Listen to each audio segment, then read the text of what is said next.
कल्पना करा, कोकणच्या अथांग समुद्रकिनारी उभे असलेले एक मंदिर, ज्याने हजारो वर्षांचा इतिहास, परकीय आक्रमणे आणि असंख्य वादळे पाहिली आहेत.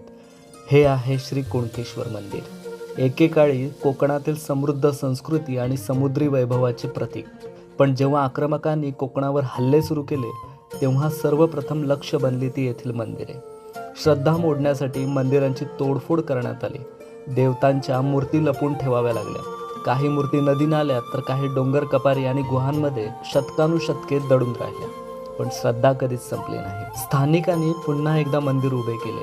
आख्यायिका सांगते की छत्रपती शिवाजी महाराजांनी या मंदिराला भेट दिली होती. समुद्राच्या लाटांशी झुंज देत, इतिहासाच्या जखमा अंगावर घेत आजही हे मंदिर अभिमानाने उभे आहे. श्री कुणकेश्वर हे केवळ एक मंदिर नाही, तर कोकणच्या पराक्रम, श्रद्धा आणि पुनर्जन्माची गाथा आहे. जय कुणकेश्वर.